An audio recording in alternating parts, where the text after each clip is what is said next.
Fall is the perfect time for a spine-tingling read. Here are 13 book recommendations to make your autumn extra spooky. The Haunting of Hill House by Shirley Jackson. Meet Eleanor Vance, shy, isolated, and emotionally frayed after caring for a controlling mother.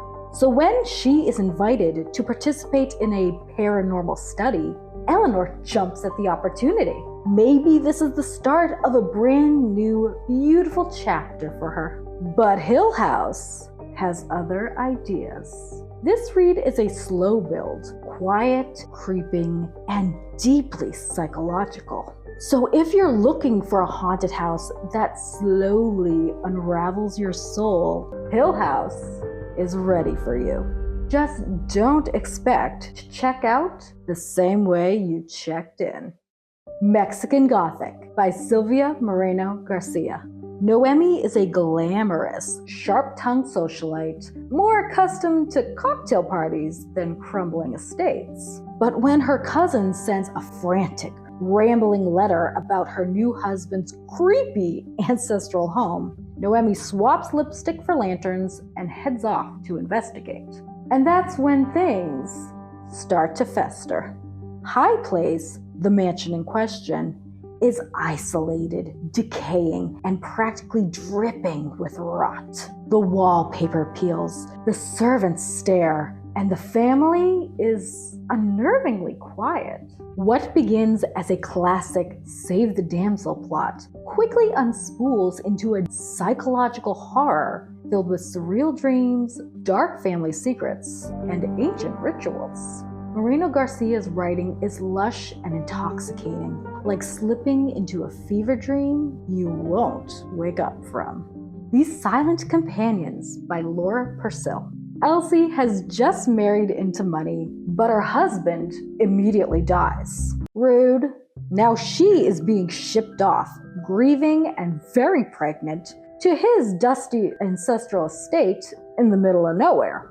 Elsie's only job is to rest and await the birth of her child. But rest is not on the menu. Because while exploring the locked attic of the crumbling estate, she discovers a set of life-sized wooden figures that are uncannily realistic. And here's the kicker, they start multiplying and moving, but only when no one's looking. After all, they're called silent companions, but they're anything but quiet. The horror here is psychological, historical, and visually chilling. It's pure nightmare fuel with a lace collar. The September House by Carissa Orlando. Margaret loves her beautiful Victorian home, despite one teensy problem. It's violently haunted every September. Like clockwork, the walls start bleeding, the lights flicker, and a small cast of extremely dead people begin making themselves very known. Most people would pack a bag and run for the hills. I would. But Margaret digs in her heels, puts up her blinders, and decides to carry on.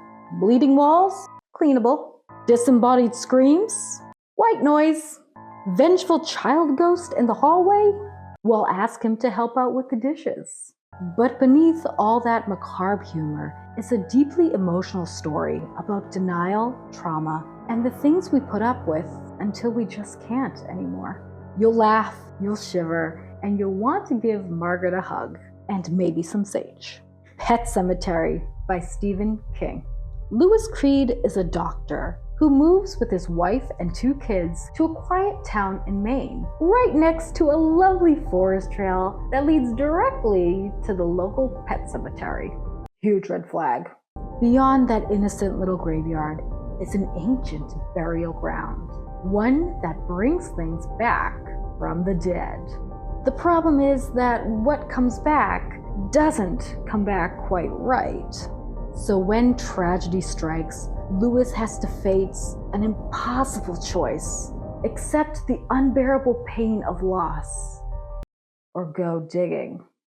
This book is about grief, denial, and the terror of being unable to let go. You know how most horror stories have at least a sliver of hope? Pet Sematary is not one of them.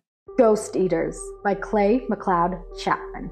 Erin is a woman who is still grieving the overdose death of her ex-boyfriend, Silas. So when she discovers a drug called Ghost, Erin takes it and sees Silas again. But once that door to the spirit world swings open, it doesn't exactly shut.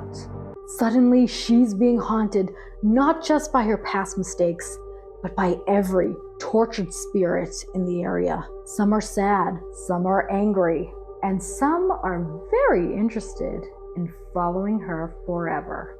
What makes Ghost Eaters so chilling is how it blends supernatural horror with the very real horrors of addiction, grief, and unresolved guilt. It's emotional, yes, but it's absolutely packed with skin-crawling scenes that will make you want to turn on a nightlight. Night House by Joe Nesbo. 14-year-old Richard has just moved to a tiny, creepy town after the death of his parents. Typical horror setup, right? But things go off the rails fast when one of his classmates mysteriously vanishes right in front of him. One second they're talking on an old rotary phone in an abandoned house. The next second, gone. Naturally, Richard becomes suspect number one because no one believes the whole vanished into thin air after a phone call from a haunted house experience. But then it keeps on happening. More people disappear, and the lines between reality and nightmare start to blur. Night House is one of those stories that keeps pulling the rug out from under you. Just when you think you've figured it out, it will make you want to flip back to page 1 and question everything. The Only One Left by Riley Sager. A disgraced home health aide named Kit has just been assigned to care for an elderly woman named Lenora Hope. Sounds normal enough, right? Wrong, because Lenora Hope is not just any patient. She's the infamous last one left, after her entire family was brutally murdered, and everyone believes she did it. Suddenly, Kit finds herself drawn to the decades-old mystery. The deeper she digs, the more she realizes everyone in the house has something to hide, and the truth is even more twisted than she could ever have imagined. If you love your thrillers served with crumbling mansions, sinister secrets, and just a light dusting of murder, then The Only One Left is your new favorite obsession. The 7.5 Deaths of Evelyn Hardcastle by Stuart Turton. Our protagonist wakes up with no idea who he is. He's told Evelyn Hardcastle will be murdered that night, and he has 8 chances to figure out who the killer is and stop the murder. Sounds doable. Plot twist! He relives the same day over and over again, switching into bodies of other guests at the party, each with their own motives, secrets, and very inconvenient limitations. This is a locked room mystery with time loops, body hopping, betrayal, and secret societies. This isn't just a whodunit. It's a whodunit, how done it, why done it, and how do I get out of this body right now? Done it. Victorian Psycho by Virginia Fado. Winifred, a governess with a seriously dark side, takes a job at Ensor House, a creepy Victorian manor packed with snooty rich people and way too many secrets. From the get-go, Winifred warns us, in 3 months, everyone in the house will be dead. Talk about a new employee orientation. The horror is as much psychological as it is physical, with gruesome scenes and a protagonist who's equally charming and terrifying. If you want gothic atmosphere, a little social satire, and a heroine who's not afraid to break all the rules, this one's a bloody good time. The Haunting of Velkwood by Gwendolyn Christ. A family moves into Velkwood Manor, a huge, creaky old estate surrounded by thick woods that feel less like nature and more like a silent, watchful presence. From the moment they arrive, strange things start happening. Eerie shadows, footsteps in empty halls, and voices in the wind. Velkwood isn't just haunted, it's keeping score. What really sets this book apart is how Gwendolyn Christ weaves deep emotion into the eerie atmosphere. There's grief, fractured family ties, and secrets that run deep as forest roots. This one's a perfect autumn read. Just maybe keep the lights on. The Last Seance by Agatha Christie. When you think of Agatha Christie, you probably picture tweed jackets, clever detectives, and whodunit mysteries. But The Last Seance is a collection that takes that classic vibe and adds a healthy dash of supernatural chills. From haunted houses to seances gone wrong, these stories mix classic detective intrigue with a creepy atmosphere that's perfect for autumn nights.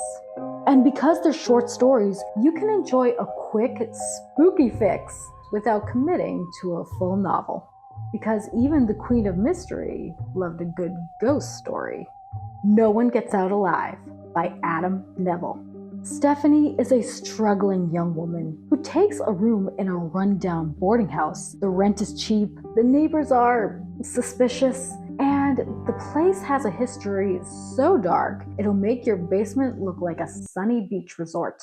From the moment she moves in, Stephanie senses something is deeply wrong. The house itself is like a nightmare, feeding on her fears and memories. And Stephanie quickly realizes it's hungry for more than just her rent money. Adam Neville's writing is atmospheric and relentless, blending supernatural horror with real-world struggles. It's brutal, scary, and deeply human. If you like your horror grim, gripping, and absolutely inescapable, No One Gets Out Alive will haunt your bookshelf and your dreams. So there you have it, 13 spine-tingling reads, perfect for crisp autumn nights. And if you want even more thrills and chills, click this video. Until next time, stay spooky, stay cozy, and please, read the warning label this time.